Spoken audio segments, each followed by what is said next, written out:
what I noticed about being an organizer of that group was that more Black people came to events.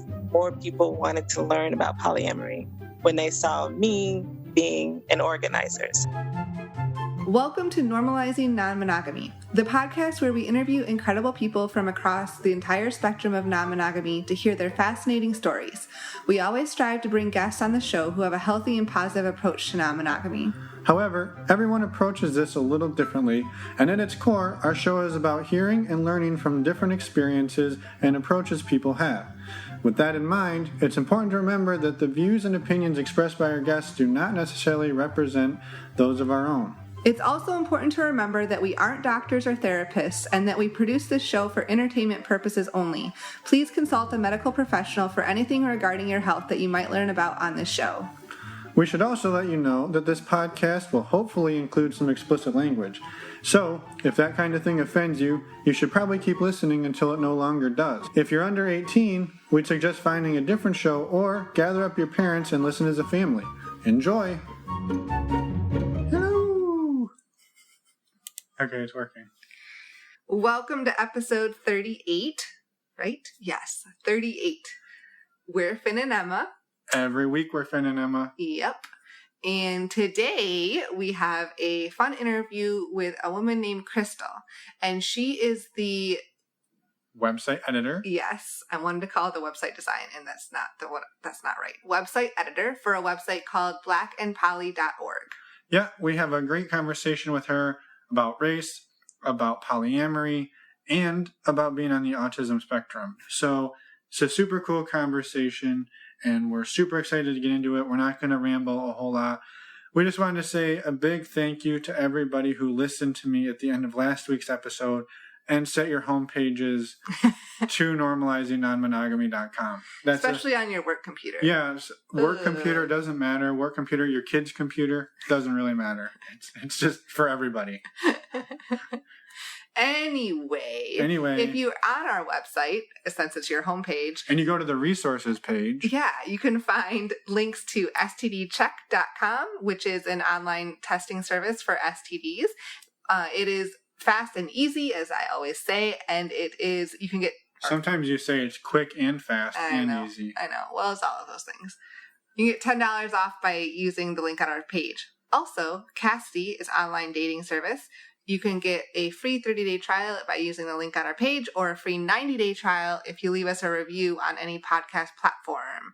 Okay. It's also not a platform. Never mind. I got nothing. No, You're trying to make a joke. I had a funny joke. But it didn't work. Okay, so let's just go to the episode. Let's go to the episode.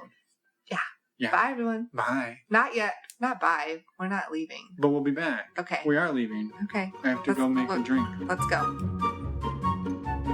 Well, thanks, Crystal, for joining us today. Well, we reached out to you about, a month or so ago, and we've been trying to connect, but for anybody who doesn't know who you are, which is probably everybody, do you mind just sharing a little bit about who you are, your background, and maybe some of the things that you have going on? Yeah, I'm Crystal. I live in the Charlotte, North Carolina area. I'm the website editor for blackandpoly.org, which is a website and blog dedicated to Black people and people of color living polyamorously. I've been the website editor for about 2 years now. And I'm a member of the Facebook group, which is a kind of a big discussion forum for people who are interested in polyamory and wanting to know how to do it, especially as it relates to race and polyamory. Okay. Yeah, that's, that was one of the reasons we kind of reached out, because we saw that as a resource, and we thought that it would be a really good thing to have out there for people. So, I mean, do you mind, before we jump in, just talking a little bit more about the group and how it works, how it came to be, and maybe some of the things that you do, within the community or within the group? Yeah, so Ron Young is the founder of Black and Poly. He wanted to have a place where people could explore polyamory and what it was and feel safe within their culture, the Black culture. So he founded the group about 5 years ago.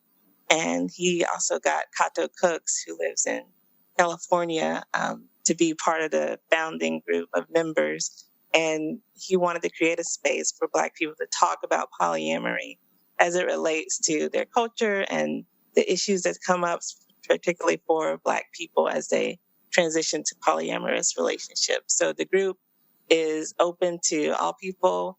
It's open to people in different stages of exploring non-monogamy. And we have really interesting discussions about, what to tell my family, how do I go find partners. We have people who are interested in polyamory from the nation building aspect, who want to create kind of a Black center of power. And so they feel like polyamory is the way to do that. We have people who are on the asexual spectrum. We have all kinds of people who are LGBTQ. It's a really great place just to talk about what polyamory is and how we practice it. And is it only an online community, or are there in-person meetups as well? Yeah, there are about 10 to 15 in-person meetup groups, and those are run through meetup.com. And so they are all over the country. There's Texas, there's San Francisco, DC area, Chicago. So there's a lot of different in-person groups, and they meet about once a quarter and have discussion topics. Very cool. Yeah, I think that's a really great resource. And I'm curious if somebody who isn't a person of color wanted to be a part of it to maybe help open their eyes and get better understanding of, trying to gain some empathy. Is that something that would be an option for somebody? Yeah, the Facebook group and the meetup groups are open to people no matter what race they are.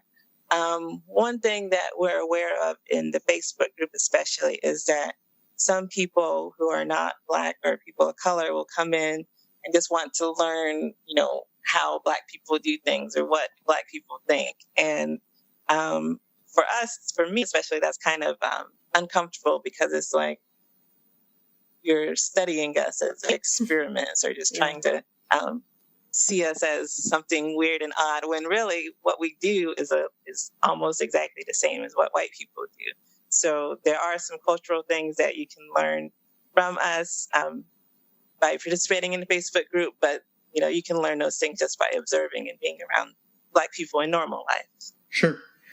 Yeah, I think that makes total sense. So one would infer that you yourself are poly. Do you mind talking a little bit about your sort of journey into that and what sort of form it takes for you, since we kind of know there's all sort of a spectrum of it? Mm-hmm. Yeah, I started my journey about 10 years ago. When I got out of college, I moved to a new state, and I had no experience with relationships or my sexuality at all. So I started going on Craigslist and just having sex with random people all over the state. And that was fun. I found the BDSM community through that. I found people who were polyamorous and non-monogamous through that. But I considered myself an unethical slut. I felt like I hurt a lot of people. I got hurt a lot myself. So eventually I kind of dialed down what I was doing and started seeking more genuine, authentic relationships. And that's where I met my husband.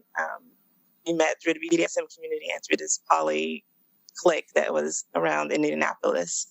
And so we got married, and we were together for 4 years, and we had a daughter.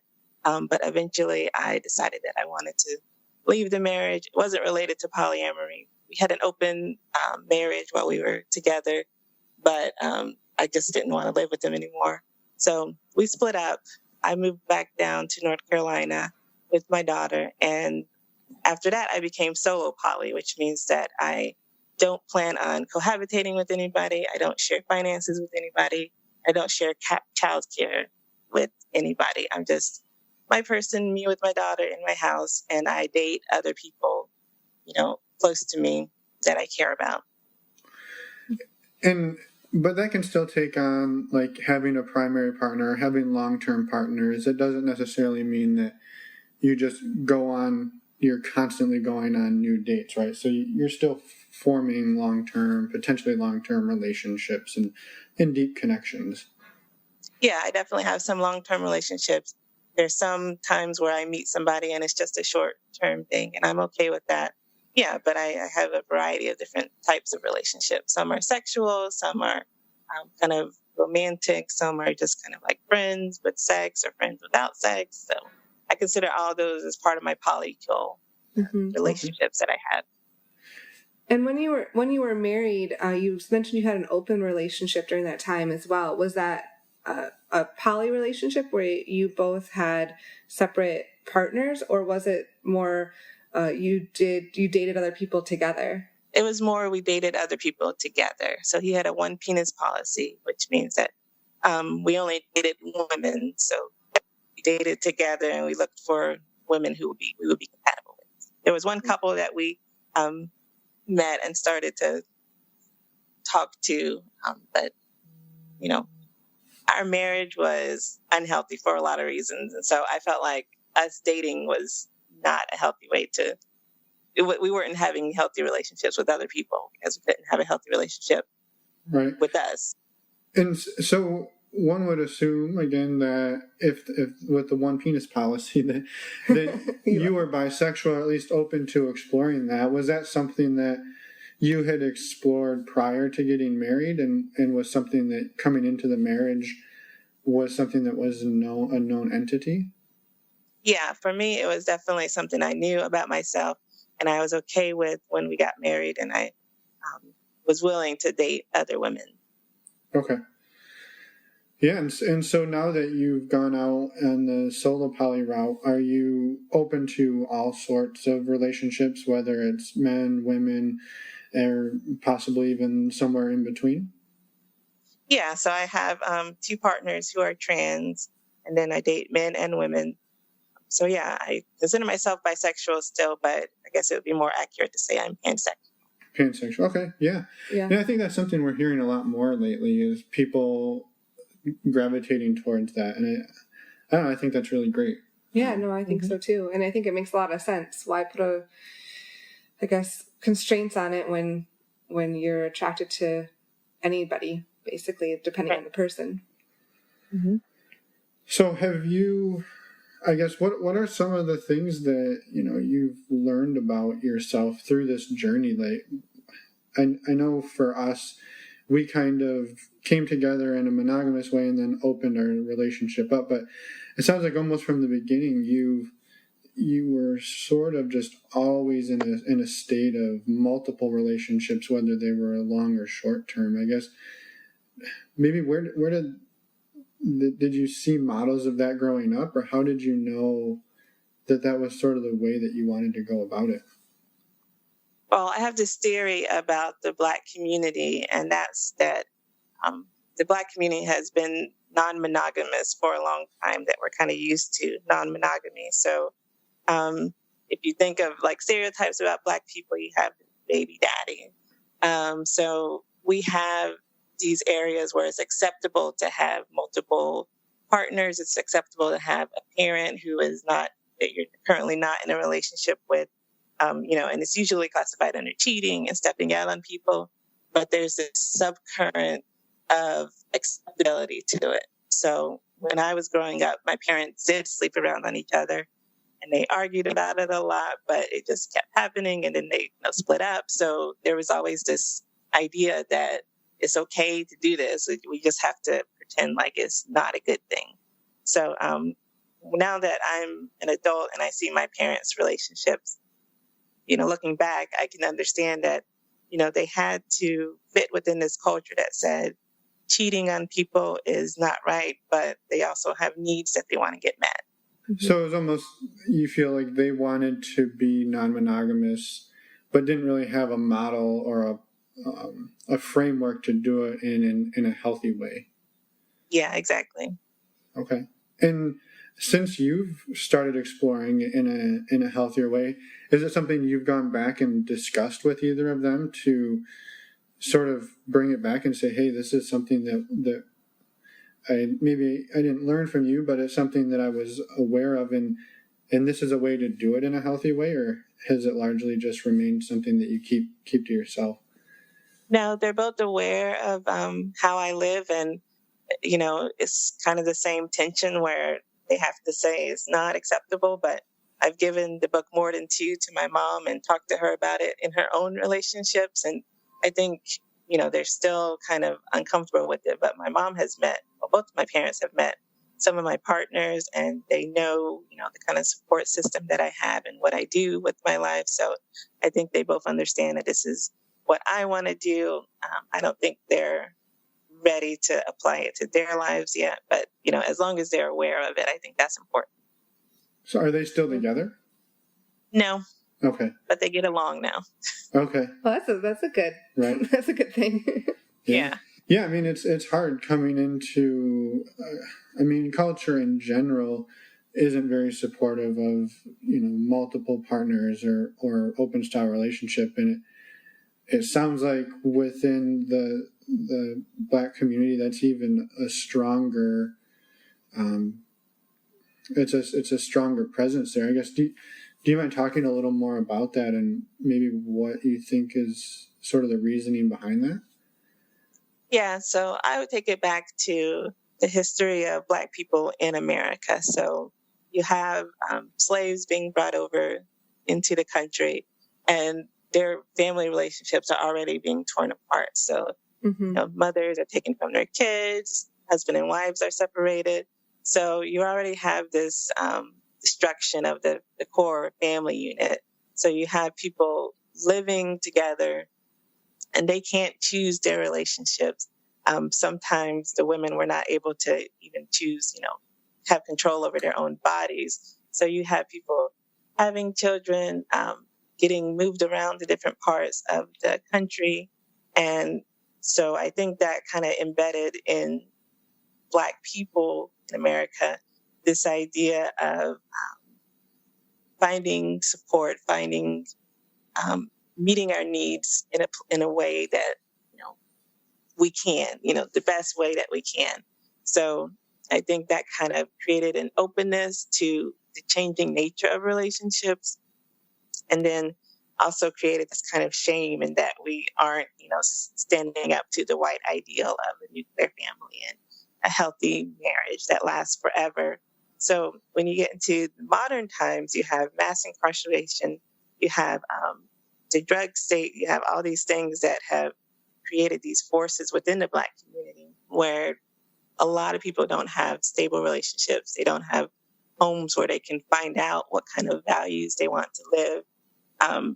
They have unhealthy relationships with alcohol and drugs. And you have this trauma that's embedded in us from slavery that makes it difficult to create healthy relationships. So the higher percentage of Black people have mental health problems.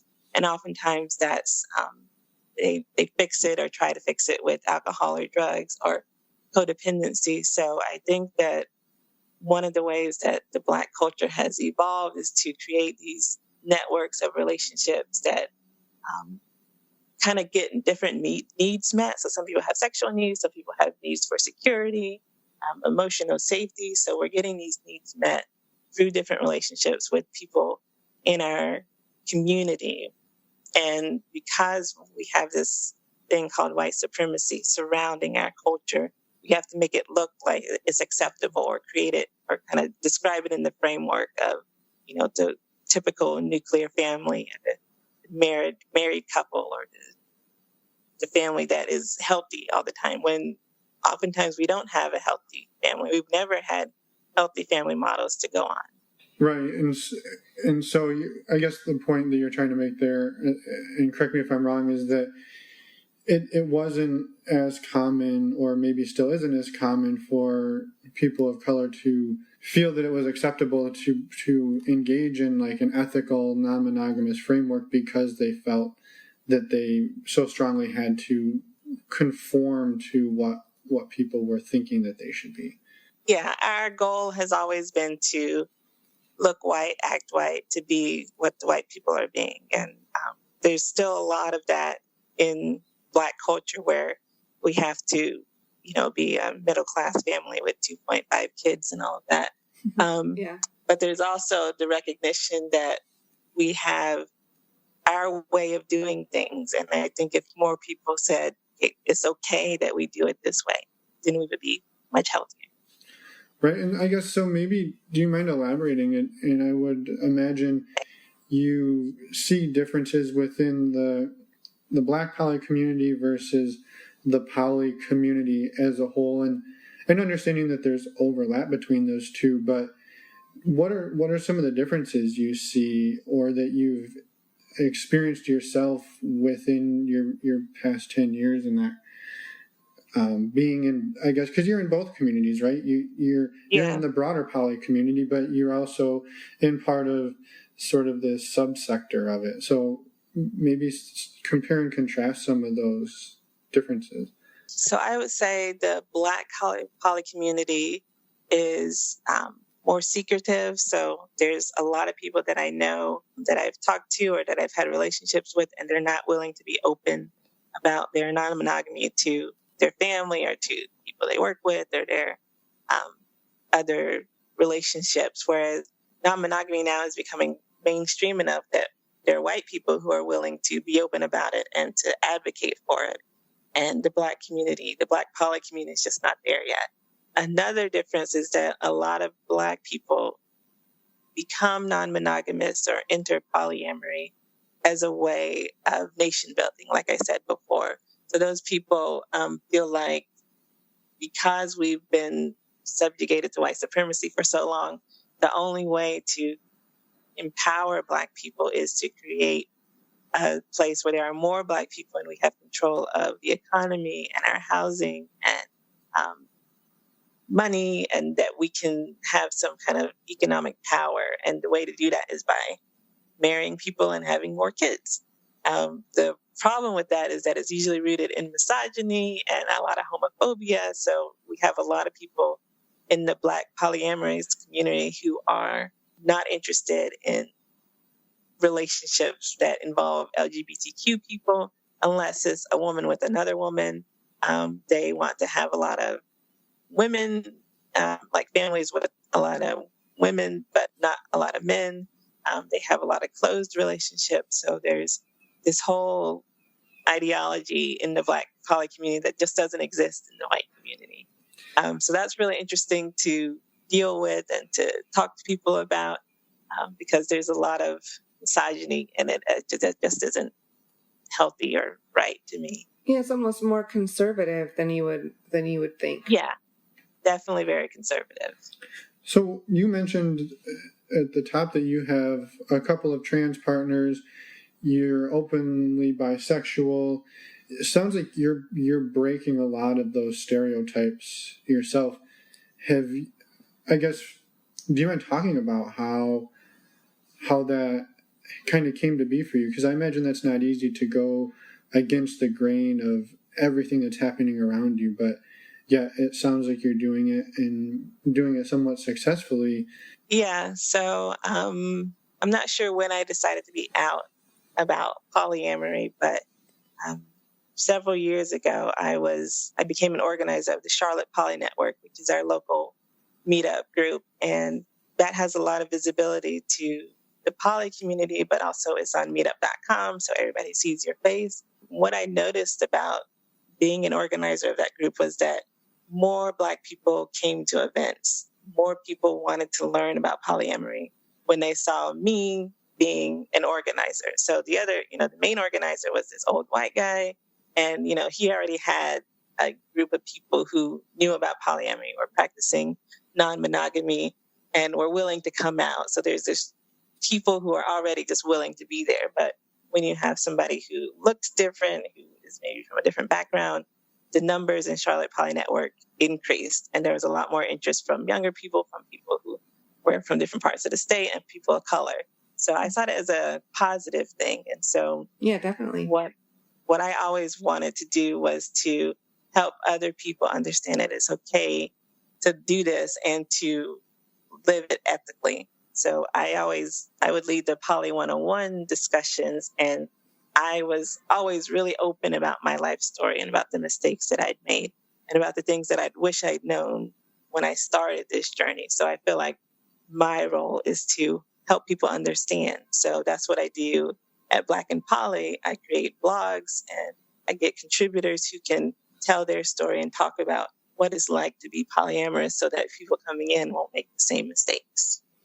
Yeah, so you're kind of taking the experiences that you said from after college, and when you said you had fun, but you hurt a lot of people and you got hurt a lot, and trying to use those to help, those stories and learning experiences to help other people in your community. Am I summarizing that correctly?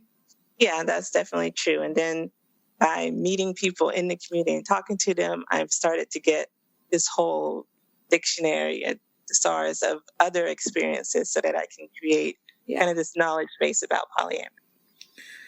Yeah. Do you mind talking about a few of the things that you've learned along the way that maybe early on you would classify them as mistakes, but that you've been able to go on and learn from those and course correct?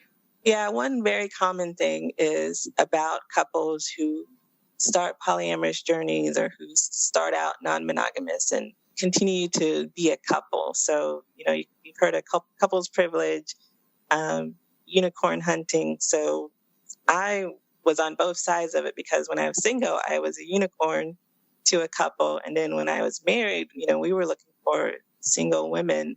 So we were unicorn hunters. So one of the biggest mistakes that I see from the couple side is that you start the journey looking for a very specific thing for your relationship.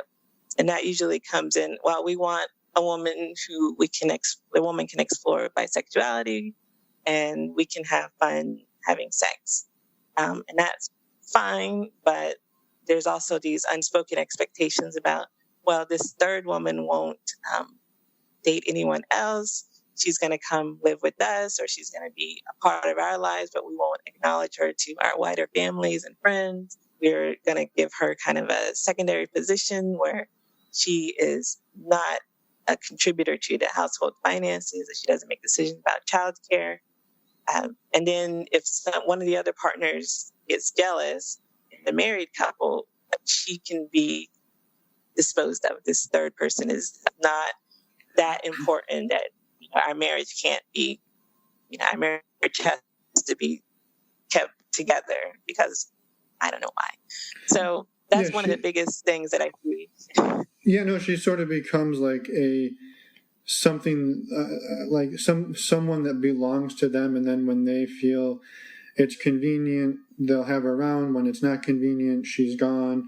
And we've heard that a few times from other people, that the inequality that comes with that unicorn hunting is kind of, and not kind of, but is quite degrading to people. Yeah, it's really unhealthy, and there are certainly couples that go about it the right way and that have clear expectations from the beginning. But the majority of the time, I see couples start without even considering all of these ways that they relate to each other and plan to relate to this other person. And that creates this undercurrent of ideas about how the relationship should work. And then when it doesn't work that way, they're like, okay, we're going to close the marriage. We're going to go back to the way we were. Mm-hmm. Right. Yeah, I think that's fascinating. And I think that, it's unfortunate that those things happen, but at the same time, no one's going to learn the right way to do it if people don't make mistakes and talk about it. So I think it's great that you're out there and trying to advocate and educate people. Are there any other examples that you'd be willing to share? I can say that, I am a very sexual person. So in my relationships, a lot of them are sex-based. And when I started, I wasn't really clear on how to create boundaries around my relationship. So I was meeting all these people off Craigslist, and I didn't create a good separation between my emotional self and my sexual self. Mm-hmm. So I was able to enjoy these people sexually, but I also had a lot of guilt because I didn't like them. I just didn't like them as people. And I felt like they wanted something from me that I wasn't able to offer them. So I'm on the autism spectrum. So what I've realized is that it's very easy for me to compartmentalize sex and emotions from each other. So now I go into relationships saying, I don't want this emotional component. I don't want to, be touchy-feely and have a lot of I love yous and stuff like that. So I tell my partners, I'm here, I like you, I'm a person, but our relationship is based around sex. And when I'm ready to create that emotional component with people, I say, okay, I'm willing to provide emotional support or be an emotional support for you. And now we can take this step and include another part of my life into our life. Yeah, no, I think that's fascinating, and thanks for sharing that and opening up about that. I mean, do you mind talking a little more about how you learn to navigate the poly space, as a person on the autism spectrum? Because I think, even for people who aren't, struggling with that at times, it's still not an easy space to navigate, and the emotions and the emotional IQ that comes along with that is and can be extremely difficult. If you don't mind talking a little more about how you learn to navigate that and some of the tools that you use to do that, I think that'd be very valuable to people out there. Okay. What I've learned is that people create a lot of assumptions around what a relationship is. And it's really good to break down relationships into wants and needs. So I used to have like a spreadsheet where I said, these are my specific needs, and this is how each person meets them. And people thought, or they probably still think that that's weird, but it's a good way for me to say, in a relationship, my expectations are to have emotional support, to have someone text or call me every once in a while, to have good sex, to have things that we can do outside of the bedroom, things like that, to share finances, to help provide childcare for my daughter.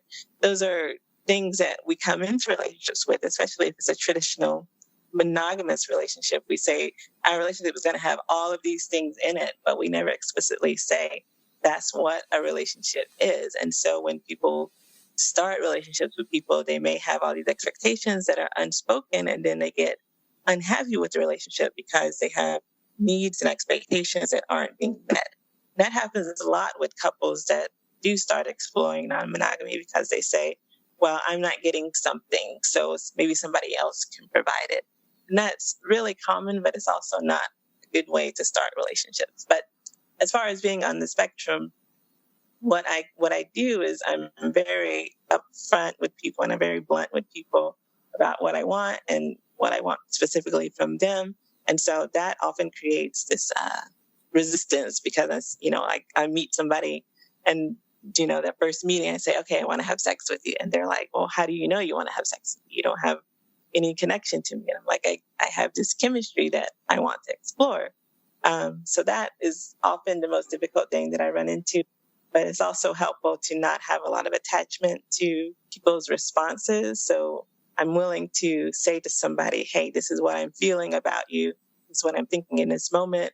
But also to know that they can react however they want to react. And some people can't get over that barrier where it says, somebody's saying they want to have sex, but they're not wanting a traditional relationship. So there's some people who just can't separate that, and that's okay.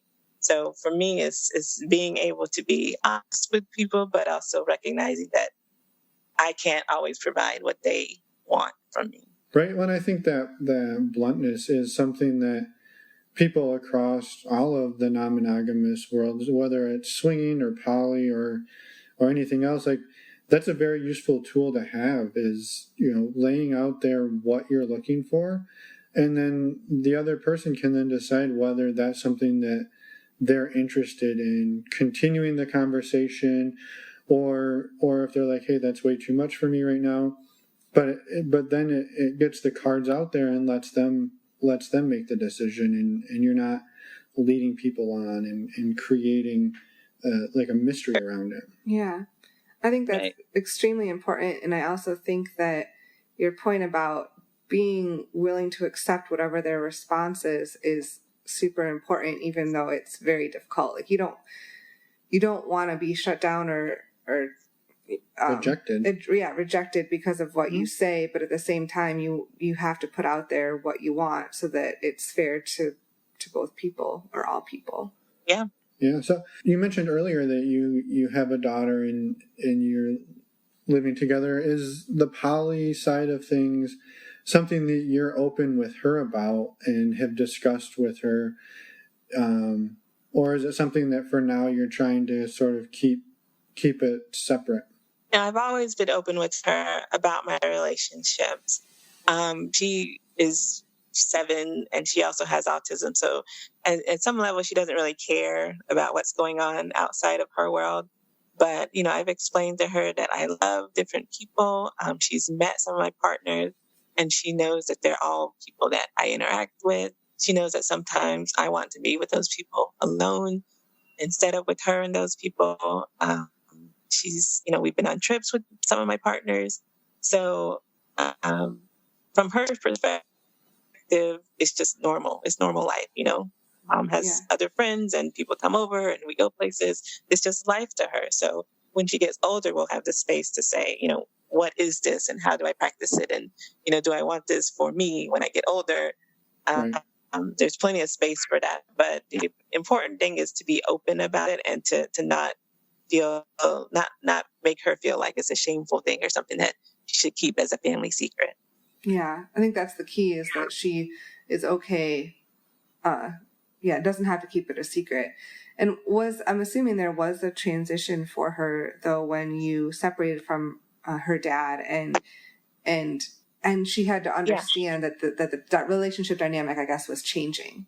Yeah, it was actually pretty traumatic to separate from, because as soon as I left him, he moved to Atlanta. So suddenly he was several hours away and I could only see her maybe once a month, if that. So I think it was just a balancing act of explaining, okay, daddy's away, but he still loves you, still cares about you. But also I'm having relationships with people that meet my needs. So she was 3 at the time, so I'm not sure how much of it she grasped, but she definitely I still noticed that she has some anxiety about being left alone, about me not being there. So I think that's where that comes from. Yeah. Yeah, that's tough. I mean, being a parent is tough in the first place, right? And then adding, all of these relationship dynamics is not easy, but it's important. Yeah. I mean, and kids are adaptable. They learn, they grow, and a lot of times kids just think the normal is, or the somewhat abnormal is normal. And not that polyamory is abnormal, but it's just a different relationship model. And with kids that grow up with that, they just think it's the norm. Yeah. So what I realized, during that stage where I was deciding to leave my husband, was that I wanted to be healthy by myself instead of unhealthy with someone else. And so I hope that's the one thing that she understands when she gets older. Right. Yeah. Feeling like the only way that you could be happy was by being with that person, and then finding a way to make yourself happy rather than relying on someone for your happiness. I think that's something that's hard for a lot of people to understand. Yeah. And not being afraid to get out of a situation. And I think demonstrating that to your daughter or to children in general is a good thing. Very good thing. Mm-hmm. Have you received much pushback from other people in your life? I know we talked about your parents a little bit and your child, but other family or friends, have people been pretty accepting, or have you received a lot of pushback? I would say my family, who are mostly Black, are not generally accepting of it. Like my cousins who are my age are pretty okay with it, and they kind of get it. But my aunts and uncles, grandparents, great-grandparents, well, not great-grandparents, the other people in my life are kind of unsure about it. So my sister actually was, she doesn't consider herself non-monogamous, but when she met her partner, he was married to another person. And my aunt was unwilling to come to their commitment ceremony because he was still married to this person. So that was kind of one of the things that shed light on how they view non-monogamy. And so that was an opportunity to have a discussion, but it didn't really go anywhere. But it was important to talk that out with my family. So was your sister's partner, was he non-monogamous, or was that? Yeah. So yeah, they had opened up their marriage and were dating other people. He eventually divorced her. I don't know what the timeline, but he and my sister now are in a committed relationship, but they're not poly. Okay. Yeah, it's fascinating. And I think, yeah, there's just so many different ways that people go about it that it's so hard to say, like, oh, this is the right way, that's the right way. And I think that's one of the things that we wanted to try and highlight with this show is just how everybody does it a little bit different, and it doesn't mean that your way is better or your way is worse. So I think it's fun to hear the different ways that people go about it. Mm-hmm. Yeah.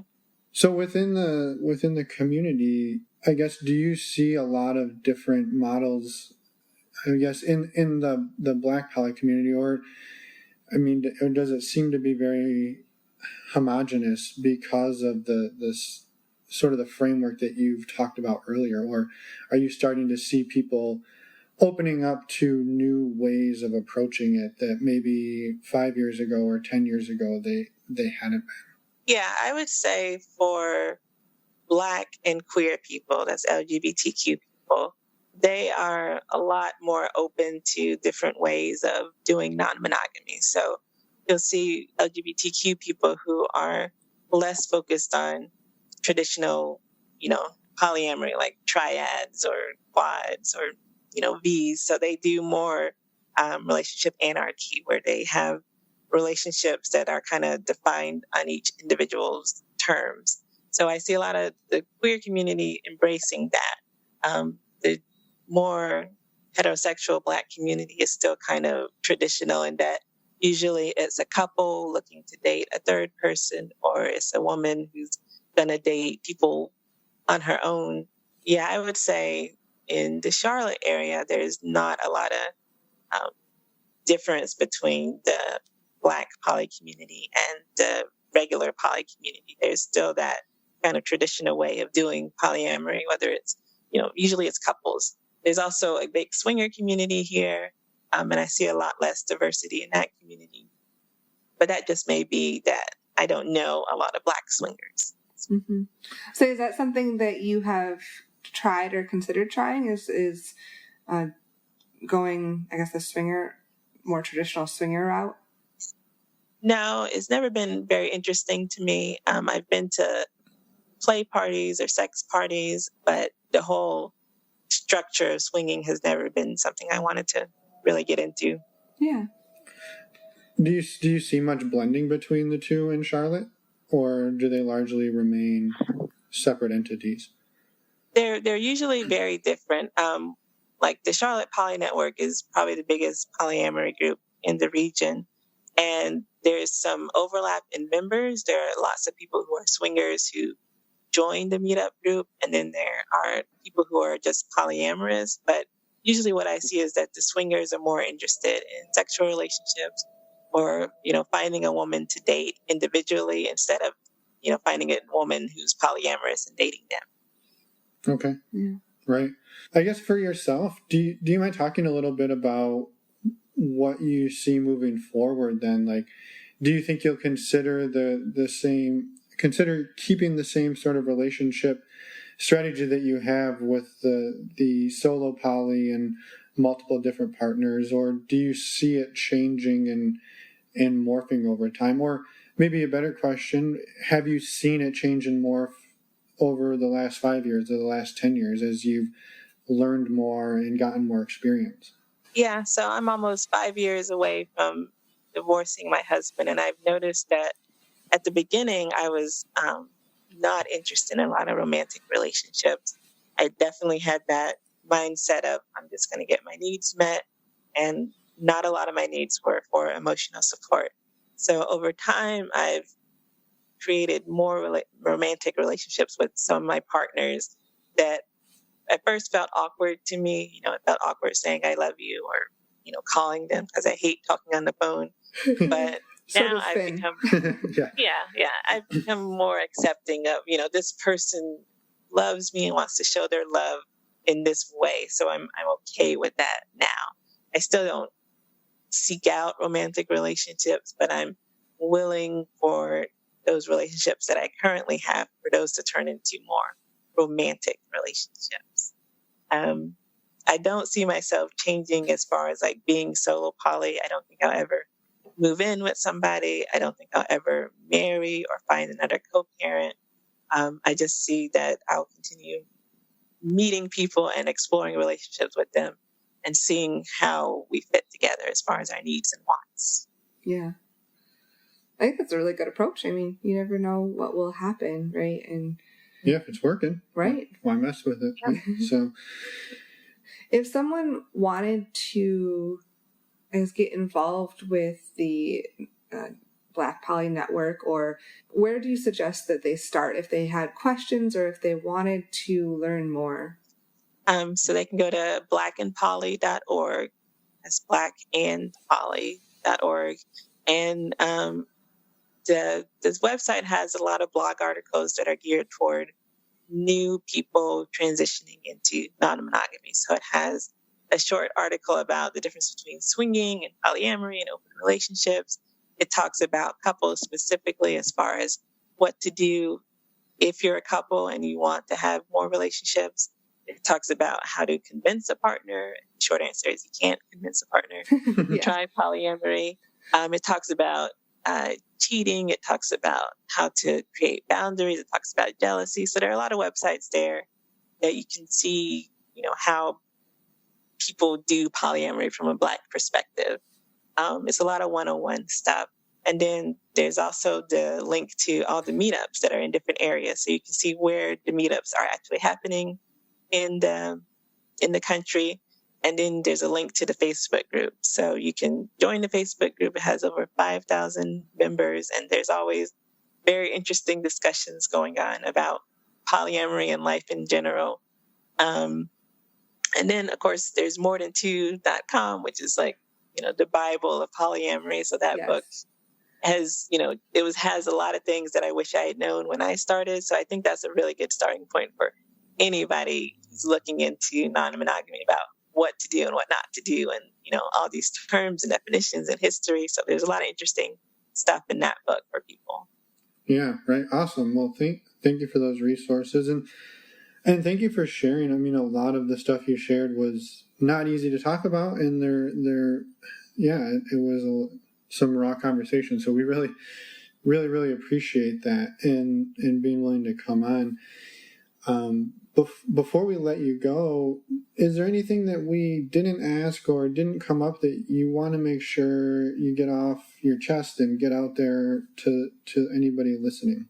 Yeah, so there's this issue in the poly community where there's not a welcoming attitude toward people of color.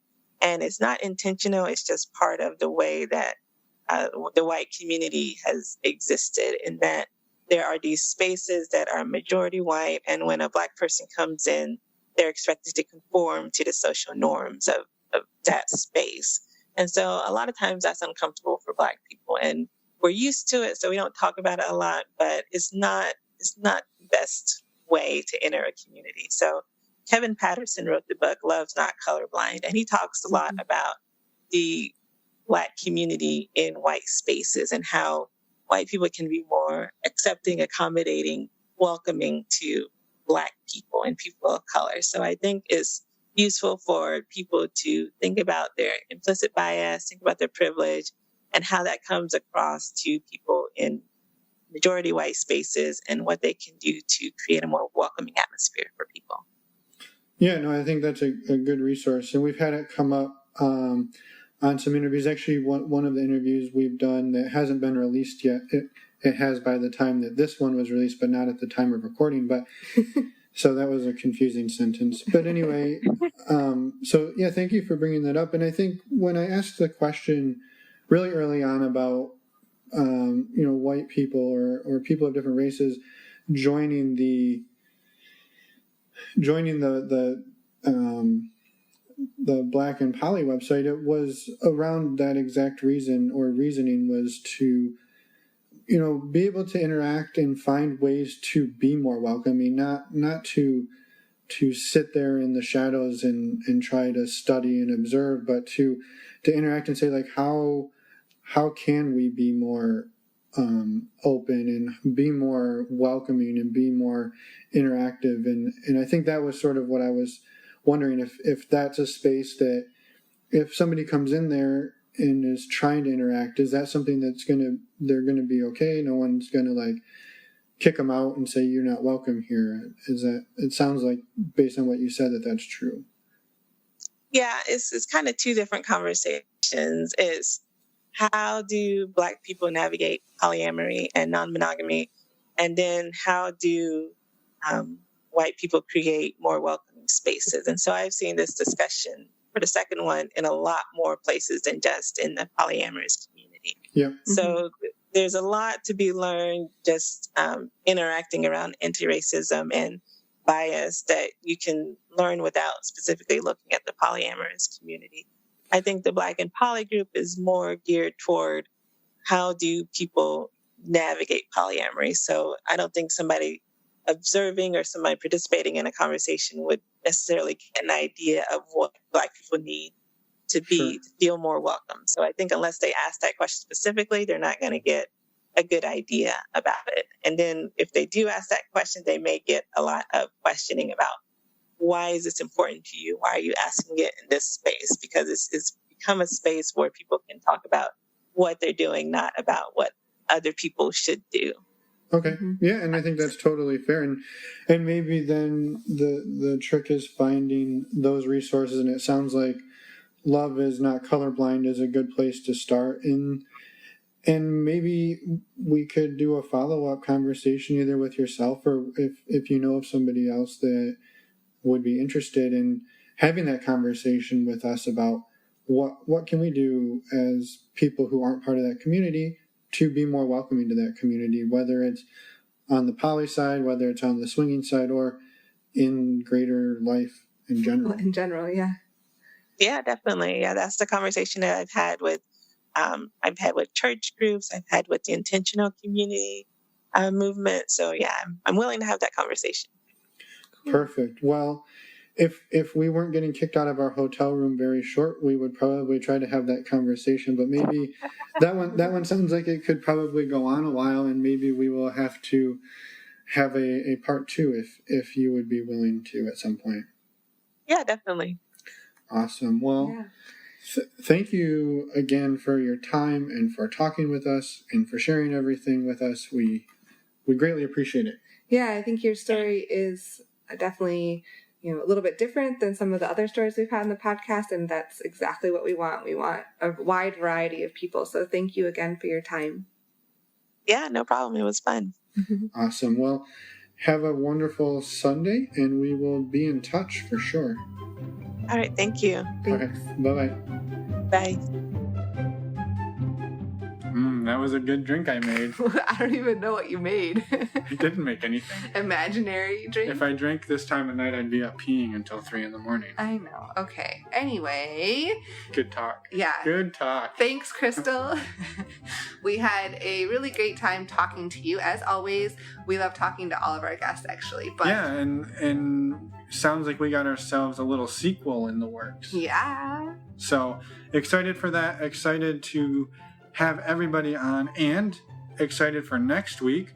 We have a great interview with Fight Boring Marriages, which is a blog. It's a blog that is about fighting boring marriages. I know. And you will all see that in your ears in 1 week. Yes. See it in your ears. See it in your... Wow, we're really struggling. So it's pretty late. We should probably go to bed, and we'll try again tomorrow. Yep. We'll try again. We'll try again next week. Because we're not redoing this. Okay. In the meantime, you can find us on our website, normalizingnonmonogamy.com, which you already knew because it's your homepage, and you can find us on Twitter and not Instagram, Twitter and Cassidy under the screen name NNM Podcast. We should get a MySpace. You can do that. I don't want to monitor that. All right. But you can. No, I'm not doing it. Okay. Bye, everyone.